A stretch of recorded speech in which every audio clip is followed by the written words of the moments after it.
Escritor, químico, judeu e sobrevivente do Holocausto.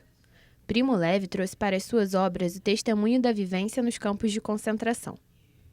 E consegue tocar os leitores de uma forma única mesmo depois de 100 anos de seu nascimento. Ao sobreviver a um dos períodos mais tristes do século XX, ele fez da escrita o seu novo propósito de vida, com a intenção de falar pelos que já não podiam mais.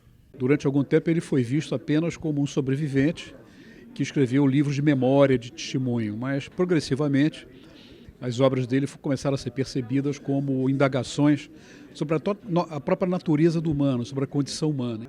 No colóquio Mundos de Primo Levi, pesquisadores e especialistas no assunto debateram a obra do escritor. Fábio Levi, que apesar do nome não tem parentesco com o autor italiano, esteve na universidade para uma das mesas. Le sue riflessioni a partire da Auschwitz ci aiutano a ragionare anche sulle violenze di oggi e d'altra parte le sue riflessioni a partire dalla sua esperienza di uomo del XX secolo, di chimico, di scrittore e così via ci aiutano a riflettere anche sugli aspetti più normali della nostra vita quotidiana. Crítico do fascismo, Primo Levi descreveu suas memórias em Auschwitz como forma de resistência. Queria usar seus relatos para que ninguém duvidasse do que tinha acontecido nos campos de concentração. A memória do Primo Levi, ela traz para a gente, né, a memória do sobrevivente. Então a literatura ela também tem essa função. Ela tem a função de rememorar o passado, né, de trazer de volta algo que tinha ficado lá no passado e que talvez se perca, né, nas gerações futuras. O testemunho do Primo Levi nos chama a atenção para a importância de algo que, digamos assim, aquém das normas, das regras e das leis, que é essa solidariedade interhumana, que é uma solidariedade com o sofrimento do outro e o outro também sofre comigo, os dois. A obra de Levi nos faz refletir sobre o que vivemos hoje.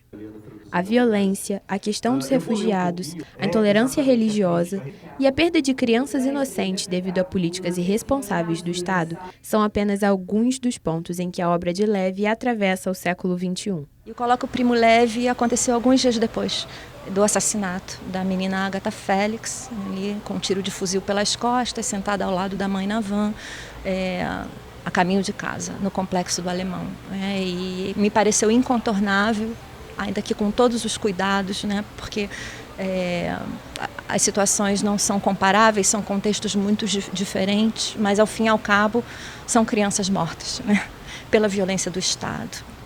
Primo Levi era doutor em Química, mas a guerra o impediu de exercer a profissão. Mesmo assim, os caminhos da ciência e da literatura acabaram se encontrando. Essa junção pôde ser vista de forma brilhante em A Tabela Periódica, publicada em 1975.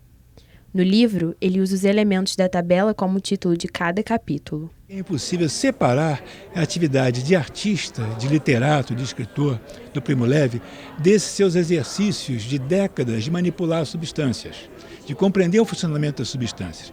Então é como se para ele o mundo fosse a literatura ou a literatura fosse o mundo. Desse ponto de vista, não tem separação entre arte e ciência, né?